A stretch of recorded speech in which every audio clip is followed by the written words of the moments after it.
በጉጉት ሲጠበቅ የነበረው የዲፕሎማቶች መንደር በሆነው በሳር ቤት ሳይታችን ላይ የቤት ባለቤት ለመሆን ፈልገው ሽያጭ በመጨረሳችን እድሉ ላመለጣችሁ ደንበኞቻችን ዳግመኛ በዛው ሳር ቤት ከቫቲካን ኤምባሲ ፊት ለፊት የተለያዩ የካሬ አማራጮችን እስከ 35% በሚደርስ እውነተኛ ቅናሽ ከ80 ካሬ ጀምሮ በ5.7 ሚሊዮን ብር የቤት ባለቤት ስናደርጎ በታላቅ ደስታ ነው።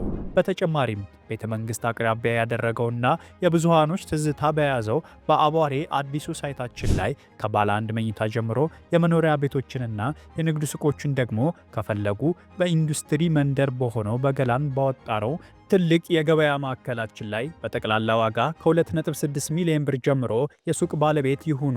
ያለን ቦታ ውስን በመሆኑ እንዳያመልጦ። ለበለጠ መረጃና ለሳይት ጉብኝት ከታች በምናስቀምጠው ስልክ ይደውሉ።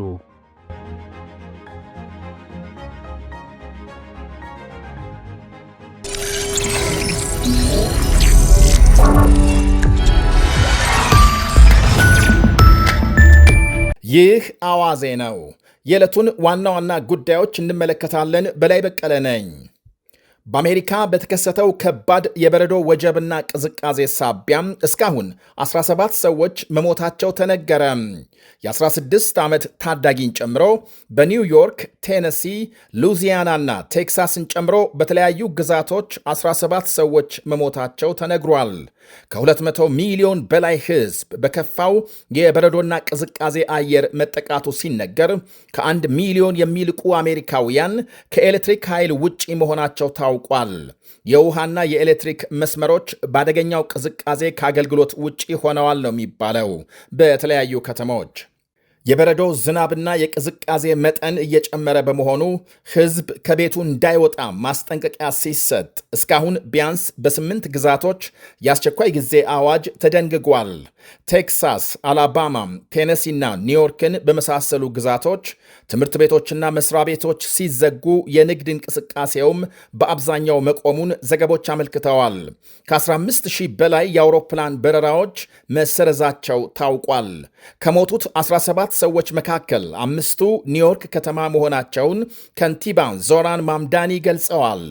በቴክሳስ የ16 ዓመት ልጃገረድ በበረዶ መንሸራተት አደጋም ሕይወቷ ሲያልፍ፣ በማሳቹሴትስ አንዲት ሴት በረዶ በሚጠርግ መኪና ተመታ መሞቷን ዘገቦች አመልክተዋል።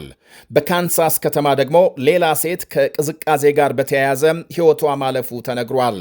የካናዳም ቶሮንቶ ዓለም አቀፍ አውሮፕላን ማረፊያም ታይቶ ባልታወቀ ሁኔታ ከ18 ኢንች በላይ በረዶ መጣሉ ታውቋል።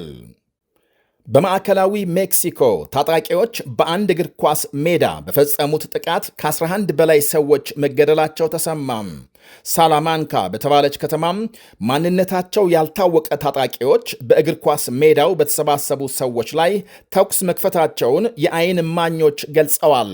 በጥቃቱ ከተገደሉት ሌላ ከ20 በላይ መቁሰላቸው ሲነገር ታጣቂዎቹ ከበርካታ ተሽከርካሪዎች መውረዳቸውንና ከመቶ የበለጠ የተኩስ ድምፅ መስማታቸውን የዓይን እማኞቹ ተናግረዋል። የታጣቂዎቹ ማንነትና ለምን ግድያውን እንደፈጸሙ የታወቀ ባይኖርም ከተማዋ ግን ተመሳሳይ በርካታ ጥቃቶችን በማስተናገድ ከመላው ሜክሲኮ ቀዳሚ መሆኗ ይነገራል። ሜክሲኮ በአደንዛዥ ዕፅ ዝውውር ስማቸው በቀዳሚነት ከሚነሳ የላቲን አሜሪካ ሀገሮች መካከል ትገኛለች። በኢራንና አሜሪካ መካከል በማንኛውም ሰዓት ጦርነት ይነሳል የሚለው ስጋት ተባብሶ ሲቀጥል የአሜሪካ ጦር መርከቦች ወደ ኢራን አፍንጫም እየተጠጉ መሆናቸው ይነገራል። ከሳምንት በፊት ከደቡባዊ ቻይና ባህር አቅጣጫውን ቀይሮ ወደ መካከለኛው ምስራቅ እንዲገሰግስ የተደረገውን ተዋጊ ጀቶች ተሸካሚው አብርሃም ሊንከን የተሰኘውን ግዙፍ የጦር መርከብ ጨምሮ አሜሪካም ዘመናዊ መሳሪያዎቿን በአካባቢው እያሰፈረች ነው። በያኔው የ12 ቀናቱ የኢራን እስራኤል ጦርነት ጊዜ ከሰርጓጅ መርከቦች እየተወነጨፉ የቴሄራንን ኒኩሌር ጣቢያዎች የመቱ ቶምሃውክ ሚሳኤሎችና ቢ52 ቦምብ ጣይ አውሮፕላኖች ዛሬም ለግዳጅ ዝግጁ መሆናቸው ይነገራል።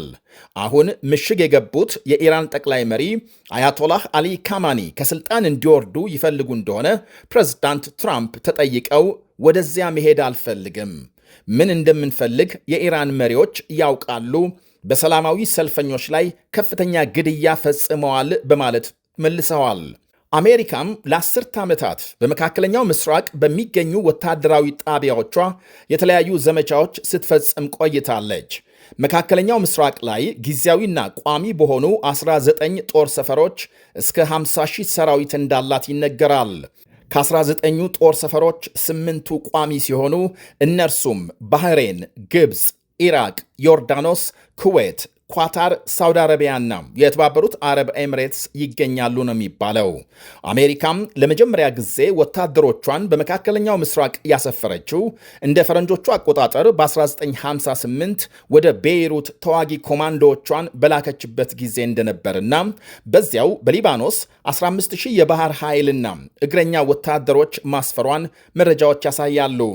እናም አሁን ኢራን በመካከለኛው ምስራቅ የሚገኙ የአሜሪካ ጦር ሰፈሮችን እመታለሁ ማለቷን ተከትሎ ዋሽንግተን የባህር አናብስቶቿን ወደ ኢራን አቅጣጫ ማስጠጋቷ ምናልባትም ቴሄራንን በቀላሉ ለማጥቃት እንዲያስችላት ነው ይላሉ ታዛቢዎች። አብርሃም ሊንከን ከ100,000 ቶን በላይ የመጫንናም እስከ 90 ተዋጊ አውሮፕላኖች የመሸከም አቅም እንዳለው ይነገራል። የኢራን ብሔራዊ ዘብ በበኩሉ አሜሪካም ጥቃት ከፈጸመች የአጸፋ እርምጃ ለመውሰድ ከመቼውም ጊዜ በተሻለ ፊንገር ኦን ደ ትሪገር ጣት በጠመንጃ ቃታ አድርጎ በተጠንቀቅ መቆሙን ደጋግሞ እያስጠነቀቀ ነው። አሜሪካና እስራኤል ወደ ተሳሳተ ስሌት እንዳትገቡ ብለዋል የብሔራዊ ዘብ አዛዥ ጀነራል መሐሙድ ፓክፖር። የቴሄራን ውጭ ጉዳይ ሚኒስትር አባስ አራክቺም ከተነካን በእጃችን ላይ ያለውን ሁሉ በመጠቀም ምላሽ እንሰጣለን በማለት አስጠንቅቀዋል። ይህንኑ በሁለቱ ሀገሮች መካከል የተፈጠረውን ውጥረት ተከትሎ ወደ መካከለኛው ምስራቅ የሚደረጉ ዓለም አቀፍ በረራዎች እየቆሙ ሲሆን እስካሁን የፈረንሳይ፣ የጀርመን፣ የኔዘርላንድ፣ የሉክዘምበርግና የሌሎች ሀገራት አየር መንገዶች ዱባይ፣ እስራኤልና የአሜሪካ ጦር ሰፈሮች ወደሚገኙባቸው ሀገሮች በረራ እየሰረዙ ናቸው። የእስራኤል መንግሥት በበኩሉ በሀገሩ ያሉ 42,000 ገደማ የውጭ ቱሪስቶች ድንገት አየር ክልል የመዝጋት አስገዳጅነት ከተፈጠረ በምድር የሚወጡበትን ዕቅድ መንደፉን ዛሬ አስታውቋል። ከኢራን ጋር ጦርነት ከተነሳና የአየር ክልል የሚዘጋ ከሆነ ቱሪስቶቹን በአስቸኳይ የማስወጣት እርምጃም ይወሰዳል ብሏል የሀገሪቱ ቱሪዝም ሚኒስቴር። ከወዲሁ ከሁሉም ቱሪስቶች ጋር አስቸኳይ ግንኙነት ለመፍጠር የሚያስችል እንቅስቃሴ መደረጉን እስራኤል በዓለማችን በቱሪስት መዳረሻነት ከሚታወቁ ሀገሮች አንዷ ስትሆን ባለፈው የፈረንጆች ዓመት ብቻ ከ1 ሚሊዮን በላይ የውጭ ቱሪስቶችን ማስተናገዷ ታውቋል። ለዚያውም ከሐማስ ጋር ጦርነት ላይ ያለች። በ2017 የወጣ አንድ መረጃም እስራኤል በየዓመቱ ከ4 ሚሊዮን በላይ ቱሪስቶችን እንደምትቀበል አሳይቷል። ይህ በእንዲህ እንዳለ የሊባኖሱ ሄዝቦላህ ኢራንን ከጥቃት ለመከላከል በመላው ዓለም ላሉ የሽምቅ ተዋጊ ቡድኖች ጥሪ ማቅረቡ ተሰምቷል። ግብዞች ያላቸውን አሜሪካና እስራኤልን ለመከላከልና ከኢራን ጎን በመቆም ለመዋጋት ተዋጊ ቡድኖች ግንባር እንዲፈጥሩ ጠይቋል። የኢራን ጠላቶች የሚከፍቱት ጦርነት በቀላሉ የማይወጡትና ሁሉንም አይነት ድንገተኛ ሞት የሚቀምሱበት ይሆናል በማለት አስጠንቅቋል።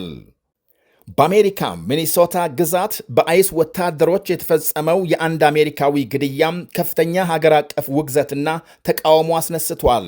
ከተራው ሕዝብ እስከ ከፍተኛ ባለሥልጣናትና ሪፐብሊካን ድረስ የትራምፕ የሕገወጥ ስደተኞች ዘመቻ ዓላማውን ስቶና መልኩን ቀይሮ ዜጎችን በማዋከብና ወደ መግደል መሸጋገሩ ሰፊ ቁጣም እየፈጠረ ነው ይላሉ የተለያዩ መገናኛ ብዙሃን።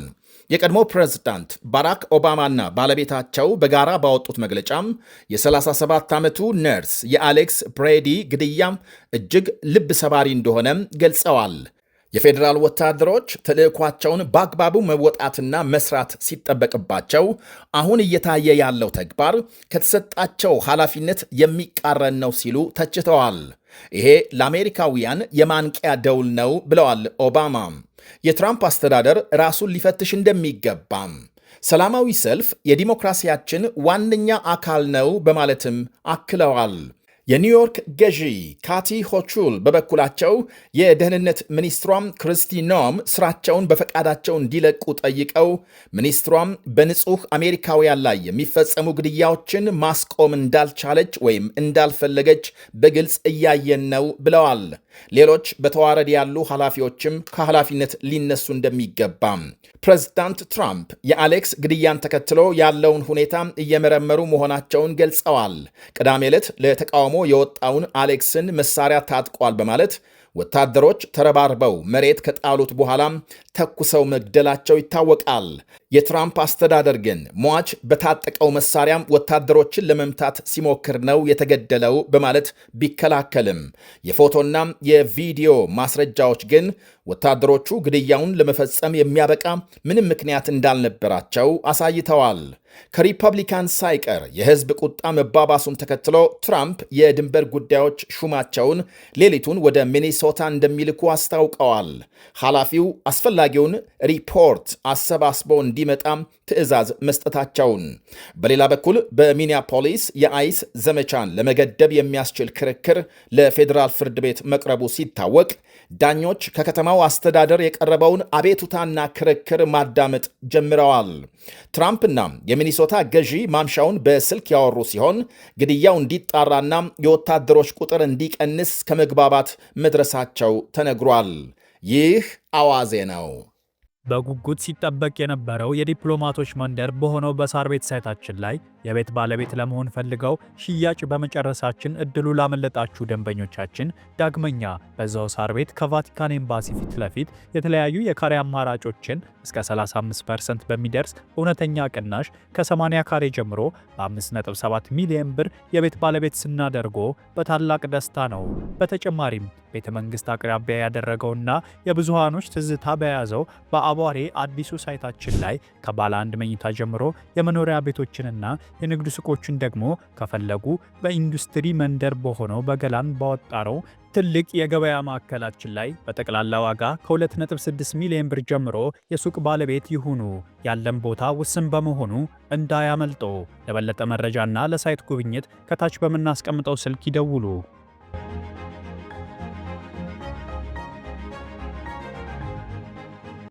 ምርትና አገልግሎቷን በአዋዜ ላይ ያስተዋውቁ። ለጥራች እንታመናለን። በስልክ ቁጥሮቻችን ይደውሉልን። አዋዜ ዓለምነህ ዋሴ ዜና